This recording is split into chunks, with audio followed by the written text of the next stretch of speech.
할렐루야. 오늘 이 시간 주님 앞에 나와서 함께 예배하는 우리 아송의 모든 믿음의 식구들과 주님의 권속들 머리 위에 우리 아버지 하나님의 크고 놀라우신 역사하심이 늘 함께 하시기를 주님의 이름으로 축원합니다. 지난 한 주간 잘 지내셨습니까? 네.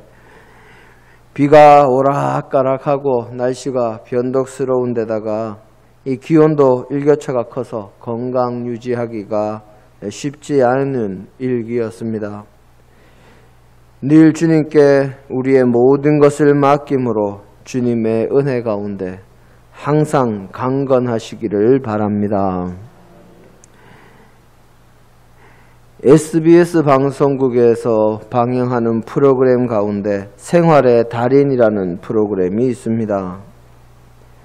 작년 어린이날 특집으로 방영된 생활의 달인에서 종이 비행기의 달인이 소개된 이 방송을 제가 봤습니다. 종이 비행기를 날려서 자기가 원하는 코스대로 또 자기가 원하는 정확한 타이밍에 정확한 지점을 지나가게 만들기도 하고 이 종이 비행기로 온갖 묘기를 다 선보이는 것을 보았습니다. 그 달인이 종이 비행기를 만들 때 무언가 특별한 종이나 특별한 방법이 사용되는가 하고 봤더니 그냥 평범해 보이는 A4 용지 한 장, 그것 한 장 들고 달인은 종이 비행기를 접었습니다. 다른 사람과 똑같은 종이로 만든 종이 비행기지만 그가 만든 종이 비행기는 그의 손을 떠나서도 그가 미리 계획했던 방향으로 날아가고 또 그가 원하는 이 시간만큼 오래 날기도 하고 또 그가 원하는 목적지에 어김없이 도착하고 원하는 코스를 정확하게 지나가기도 하는 것이 마치 종이 비행기가 아니라 이 조정기로 조정하는 드론처럼 그렇게 보였습니다. 그 달인이 이야기하기를 이것이 단순한 종이 비행기처럼 보여도 제가 종이 비행기를 어떻게 접고 어떤 자세로 어떤 방향으로 날리느냐에 따라서 어떻게 날아가는지가 달라집니다. 내가 날리는 이 기술에 따라서 더 멀리 또 더 정확하게 그렇게 날아갈 수 있습니다 하고 그렇게 이야기했습니다. 누구나 어릴 때 한 번쯤은 가지고 놀던 것이 종이 비행기요. 누구나 한 번쯤 만들어 본 적이 없는 사람이 없을 정도인 것이 종이 비행기입니다. 그런데 그것에 관심을 가지고 노력한 사람이 그 종이 비행기를 접었더니 종이 비행기가 하늘을 나르는 새처럼 이 드론처럼 날아가도록 만들어낸 것이지요.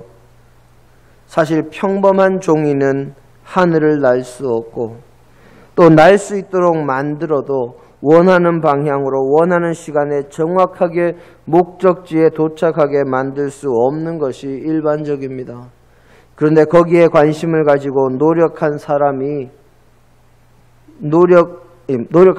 노하우를 가지고 만드니까 종이 비행기가 달라진 것이지요. 이처럼 누가 만들고 어떻게 사용하느냐에 따라서 똑같은 종이라도 달라집니다. 저와 여러분의 신앙생활도 마찬가지입니다. 사람들은 누구나 높이 날아서 되도록이면 빨리 여러 가지 어려움이나 장애물이나 이 난관들을 만나지 않고 형통의 가나안 땅에 이르기를 원합니다. 그러나 평범한 종이가 하늘을 날 수 없는 것처럼 우리네 연약한 인생은 은혜의 창공을 향해서 스스로 날아오를 수가 없습니다. 흙으로 사람을 빚으시고 그 코에 생기를 불어넣어서 생명이 되게 하시는 하나님의 능력 가운데 있어야 그 모든 것이 가능해집니다. 비록 찢어지고 굽어지고 정말 아프게 눌려서 접어지는 듯한 이해할 수 없는 고통을 경험하는 순간이 온다고 해도 그것이 나를 다듬고 나를 접어서 종이 비행기처럼 나를 하늘 위로 높이 높이 날게 하시는 하나님의 손길이요 섭리임을 신뢰하고 하나님께 우리의 전부를 온전히 맡길 때 믿음의 사람들은 모든 것이 이루어지는 것입니다.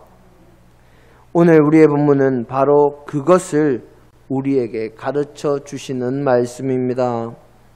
오늘 우리의 본문은 야고보서에 기록된 말씀입니다. 야고보 선생이 쓴 야고보서는 믿음의 사람들에게 신앙에 따르는 행동을 강조하는 책으로 유명합니다. 믿음이 있다고 해도 그것을 행하지 않으면 죽은 믿음이요, 진실로 믿는다면 그것을 행할 수밖에 없기에 행하지 않는 것은 믿지 않기 때문임을 이 야고보 선생은 자신의 책 곳곳에서 강조하고 있습니다. 야고보서는 야고보 선생 당시에 로마 제국 전역에 흩어져 있는 그리고 박해로 고난을 받는 믿음의 형제들에게만 전하기 위해서 쓴 글이 아닙니다. 바로 오고 오는 세대들, 그 가운데 믿음의 사람들에게 그리고 저와 여러분에게 주시는 메시지로 기록한 책이 바로 이 야고보서입니다. 야고보서는 당시의 믿음의 사람들에게 믿음과 행동의 상관관계뿐만 아니라 신앙을 자신의 삶으로 드러내는 이 실천적 신앙의 중요성을 가르치면서 날이 갈수록 심해지는 로마 제국의 박해 가운데도 믿음을 잃지 않고 인내하면서 주님의 재림을 기다리며 소망하도록 격려하며 성도들의 이 삶의 모습이 세상 사람들에게 전해지는 주님을 전하는 전도지로 주님을 소개하는 추천장이라고 사람들에게 그렇게 가르치셔서 믿음의 사람들이 어디에서 누구와 어떤 상황에 있든지 항상 주님의 영광을 위해서 주님께서 기뻐하시는 길을 가며 주님의 뜻을 실천하는 자가 되라고 그렇게 강조합니다. 오늘 우리의 본문은 그 가운데서 교회의 교사들에게 어떻게 살아야 하는지를 가르친 이 3장의 말씀에 이어 모든 성도와 모든 교회 공동체 구성원들을 향해서 메시지를 전하며 허망하고 잠시뿐인 세상의 것을 바라는 삶을 버리고 겸손하고 순결한 신앙으로 살아가도록 교훈한 내용 가운데 일부입니다. 오늘 우리의 본문 말씀을 요약하면 교만하지 말고 겸손한 자가 되며 하나님께 온전한 마음으로 가까이 나아가는 성도가 되라고 권면하는 내용입니다.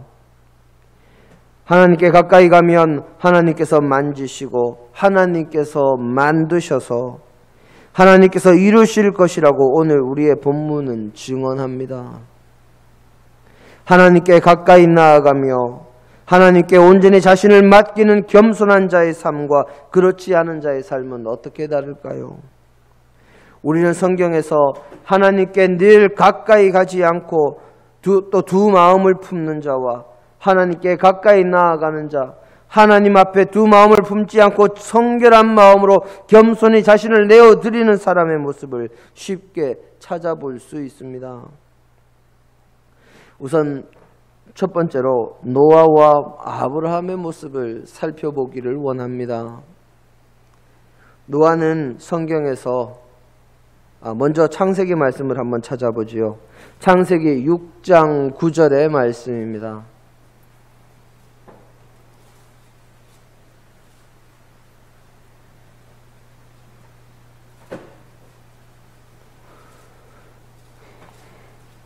창세기 6장 9절의 말씀 우리 남신도들께서 한번 읽어주실까요? 시작. 이것이 노아의 조건이라. 노아는 의인이요 당대의 완전한 자라. 그는 하나님과 동행하였으며. 아멘. 노아가 어떤 칭찬을 받았습니까? 노아는 의인이다. 당대의 완전한 자다. 그리고 하나님과 동행하는 자다 하는 이런 칭찬을 받았습니다. 그런 그가 하나님 앞에 가까이 나아가고 하나님과 동행하면서 하나님 앞에 겸손히 자신의 모든 것을 맡겼을 때 그는 모든 사람들이 홍수 가운데서 멸망하고 죽어가는 가운데 자신과 자신의 가족은 구원을 받는 하나님의 은혜를 입었습니다. 노아는 홍수가 있으리라는 하나님의 말씀 한마디에 하나님께서 일러주신 대로 방주를 만드는데 산 꼭대기에서 방주를 만들기 시작합니다. 세상의 모든 사람들이 조롱하지만 아랑곳하지 않고 방주를 만들어 갑니다. 그리고 세상의 모든 생물 가운데 암수 한 쌍씩 자신이 만든 배로 이끌어들여서 생명을 보존하게 하므로 하나님의 창조 질서의 보존에 아주 큰 일익을 감당한 사람입니다. 노아는 홍수가 있기 이전부터 그리고 배를 만드는 오랜 세월 동안에도 그리고 홍수의 기간 동안 물이 땅 위에 가득하던 그 150일의 기간 동안에도 노아는 하나님과 함께 동행하며 하나님 앞에 겸손하며 하나님의 말씀대로 행하는 사람이었습니다. 뿐만 아니라 노아는 홍수가 끝나고 땅에 발을 딛게 되자마자 하나님 앞에 제단을 쌓고 하나님께 번제를 드렸다고 창세기 8장 20절은 기록합니다. 그래서 하나님께서 그 제물을 흠양하시고 다시는 이 땅을 물로 심판하지 않겠다는 무지개 언약을 노아와 그 가족뿐만 아니라 모든 생물에게 주셨다고 창세기 9장 16절은 기록하고 있고 또 거기에 이어서 생육하고 번성하며 땅에 충만하라는 첫사람 아담과 하와에게 주셨던 그 복과 사명을 다시 노아와 그 자손에게 내려주셨다고 창세기 9장 7절은 기록하고 있습니다. 그런 노아가 당대의 완전한 자요 하나님의 피조세계의 보존의 일익을 담당한 자요 하나님의 언약은 물론 하나님께서 주시는 귀한 복과 사명까지 받은 그가 그의 마지막 말년에 아주 놀랍고 비극적인 사건이 하나 일어납니다. 비극의 시작은 아주 단순하지요. 우리 창세기 9장 20절 말씀입니다.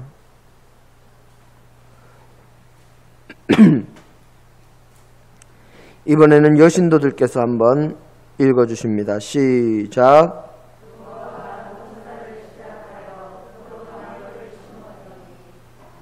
아멘. 포도나무를 심고 그 수확물로 포도주를 만들어서 마시는 것까지는 좋았습니다.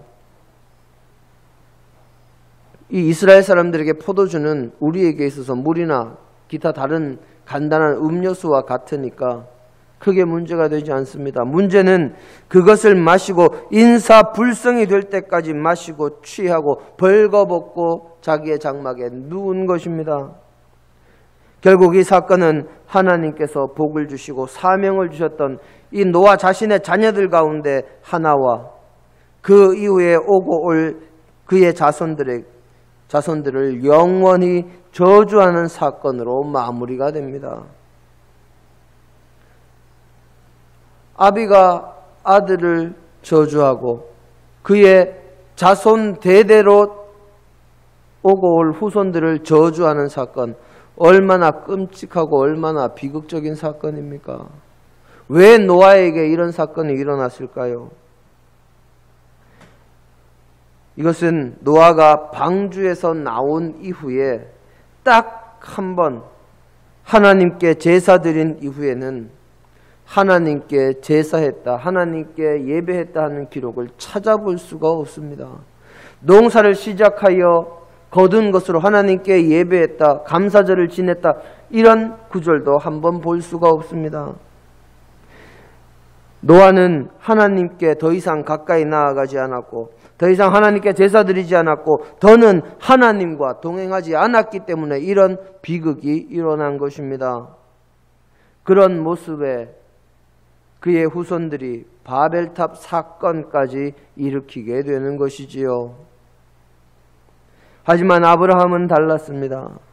아브라함도 노아와 똑같이 하나님의 음성 한마디에 순종해서 자신이 살던 친척과 아비와 고향을 떠나서 갈 바를 알지 못하고 길을 떠났습니다.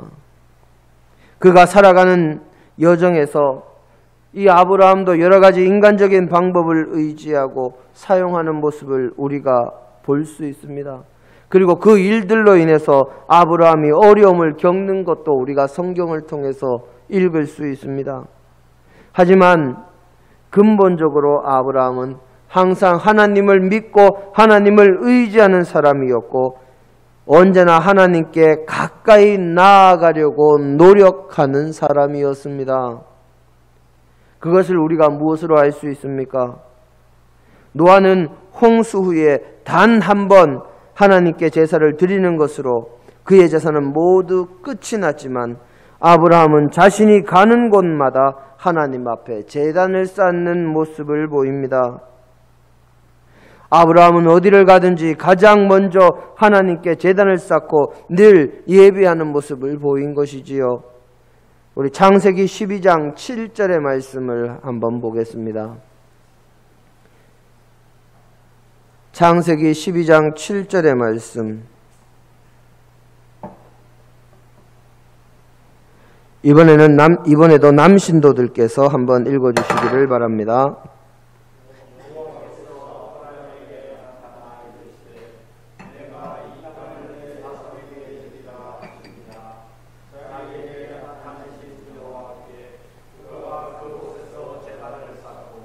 아멘. 자, 아브라함이 너는 복이 될지라, 세상 모든 민족이 내 후손으로 인하여 복을 받게 될지라는 그 약속을 받고 길을 떠나서 제일 먼저 도착한 곳이 이 가나안 땅입니다.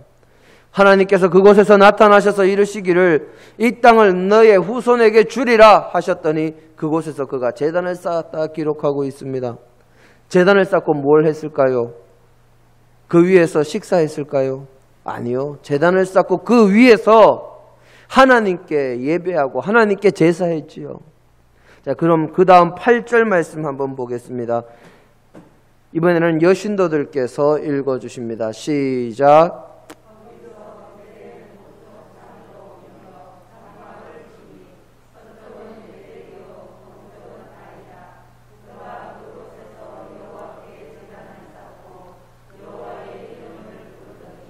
아멘. 처음 도착한 곳, 그리고 그곳에서 옮겨간 곳, 똑같이 제단을 쌓았다 기록하고 있습니다. 제단을 쌓은 것은 그냥 제단만 쌓고 끝났다는 것이 아니라 제단을 쌓고 그 위에 제물을 드리고 하나님께 예배하고 하나님께 제사했다 하는 것을 한마디로 줄여서 표현하는 단어입니다. 글입니다. 그러니 거기서 제단을 쌓았다 하는 것도 하나님께 예배했다는 것이지요. 또 창세기 13장 18절 말씀을 보아도 거기에 가서도 또 아브라함은 하나님께 제단을 쌓았다 하고 그렇게 기록하고 있습니다. 이처럼 아브라함은 가는 곳마다 제단을 쌓습니다. 뿐만 아니라 자신의 아들 이삭을 하나님께서 번제물로 바치라고 말씀하셨을 때에도 아브라함은 다른 마음을 품지 않았고 온전한 마음으로 하나님께 모리아산 꼭대기까지 올라가서 거기에서 제단을 쌓고 이삭을 하나님께 드리려고 했습니다. 늘 하나님의 말씀에 겸손히 순종했고 하나님께 가까이 나아가며 하나님의 말씀대로 하나님께서 이끄시는 대로 살려고 노력했습니다. 그래서 아브라함은 실질적인 인류의 조상인 노아가 받지 못한 믿음의 조상이라는 칭호도 받게 되었고 하나님께서 약속하신 복, 그리고 복의 근원 하나님의 축복을 받는 선민 이스라엘의 시조가 되는 믿음의 조상이 되는 이 복을 받았습니다. 두 번째로 우리는 모세의 젊은 시절과 하나님께서 소명을 주신 시절의 모세를 통해서 하나님 앞에 가까이 나아가며 두 마음을 품지 않고 겸손히 자신을 드리는 자의 삶과 그렇지 않은 자의 삶을 엿볼 수가 있습니다. 모세는 자신의 어린 시절 히브리인들이 낳는 남자아이는 모두 죽이라는 바로 왕의 명령에 자식을 차마 죽일 수 없었던 요게벳에 의해서 상자에 담겨 물에 띄워졌습니다. 어머니에 의해서 그의 삶이 온전히 하나님께 의탁되어지자 하나님은 그를 인도하셔서 그를 담은 상자를 바로의 공주가 발견하게 만드시고 모세가 공주의 보호 아래 그 어머니인 요게벳의 젖을 먹으며 히브리인들의 하나님에 대해서 배우면서 자랄 수 있는 기회를 허락해 주셨습니다. 겸손히 인간이 할 수 없음을 고백하며 하나님께 맡겼을 때 인간이 상상도 할 수 없는 방법으로 적의 심장부에서 안전하게 아이가 자라는 역사가 일어난 것이지요. 또 모세의 젊은 시절, 이 모세가 나이 40이 되었을 때 자신이 형제라고 생각했던 이스라엘 백성을 돕기 위해서 그들이 노역하는 현장으로 모세가 나갔습니다. 그는 자신의 동족인 히브리인이 애굽의 감독자들에게 맞는 모습을 보고 동족을 구하기 위해서 좌우를 살펴보고 보는 사람이 없다는 것을 확인하고는 그 감독자를 쳐서 죽이고 그 시체를 모래 속에 감추었습니다. 동족이요 하나님의 백성을 돕는다는 명분은 좋았지만 자신의 힘과 자신의 능력과 자신의 지혜에 의지해서 또 거기에 좌우를 돌아보고 보는 사람이 없으므로 그를 죽이는 이 인간적인 방법을 사용했기에 그는 결국 자신이 도우려고 했던 동족이 비수같이 나도 죽이려느냐 하는 그 말에 살인자의 오명을 뒤집어쓰고 도망치는 삶을 살아가게 됩니다. 그 뒤로 40년이 흐른 뒤에 하나님께서 그를 찾아오시고 하나님께서 능력을 주시자 하나님 앞에 겸손히 나아가며 온전히 자신을 들여서 어려운 일이 있을 때마다 또 고비마다 늘 하나님 앞에 엎드리며 하나님의 말씀을 기다리며 그 말씀대로 자신의 사명을 감당할 때 하나님은 모세를 출애굽을 이루는 위대한 민족 지도자로 위대한 역사의 주인공으로 만드셨습니다. 뿐만 아니라 광야에서 이스라엘을 인도하며 그들에게 하나님의 뜻을 전하는 자로 율법의 전달자로 성경의 가장 처음 부분을 저술하는 자로 젊을 때 혈기왕성했던 자를 민수기 12장 3절에 의하면 세상의 그 누구보다도 온유한 자로 만드셔서 그를 주님의 귀한 도구로 사용하시고 율법의 대표자로 변화산 꼭대기에서 성자 하나님이신 예수님과 대화하는 영광까지 누리게 되었습니다. 이 모두가 하나님 앞에 가까이 겸손한 마음으로 나아가며 하나님 앞에서 두 마음을 품지 않고 성결하게 나아가느냐 그렇지 않았느냐 하는 것에 따라서 일어난 일입니다. 이들뿐만이 아니라 주님을 만나기 전에는 자신의 지식과 자신의 지혜와 인간의 학문을 숭상하며 그것을 따르고 인간의 학문적인 자신의 성취와 자기가 가진 모든 것들로 인해서 교만했던 청년 사울, 그리고 주님을 만난 이후에 바울에게서,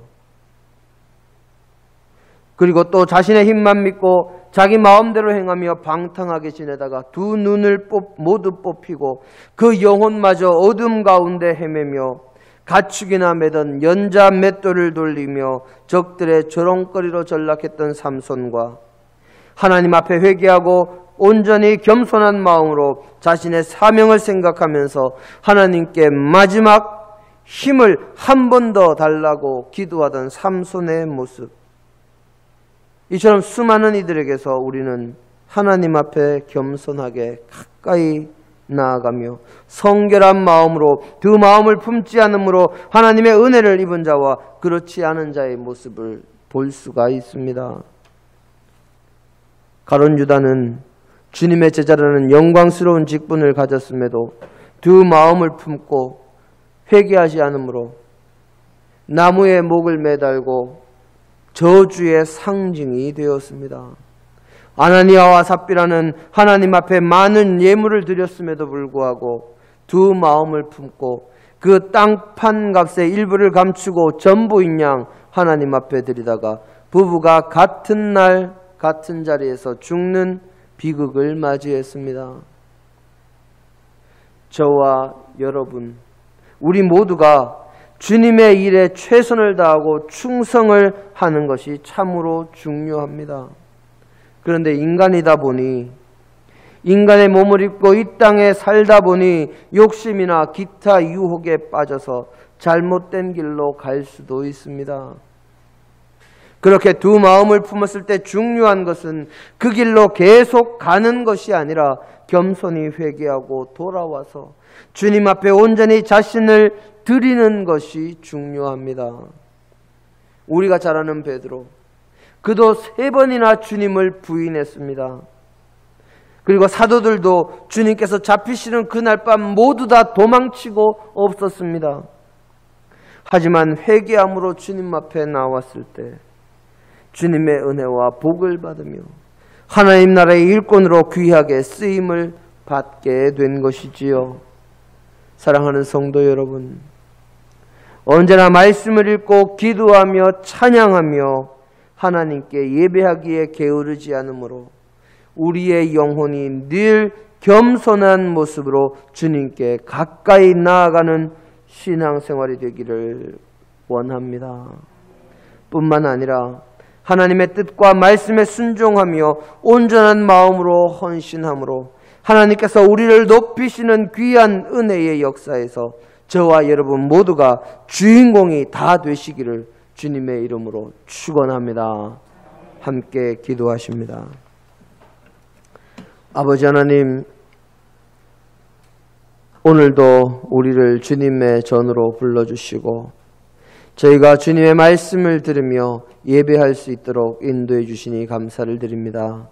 아버지여, 언제나 온전히 주님의 말씀을 따라 살아가는 저희가 되게 하시고 항상 겸손한 마음으로 주님 앞에 엎드리며 주님께 가까이 나아가며 주님의 뜻에 온전한 마음으로 섬기는 믿음의 백성이 되게 하여 주옵소서. 그리하여 주님 나라의 귀한 사역의 주인공이 되는 저희가 되게 하옵소서. 예수님 이름으로 기도드립니다. 아멘.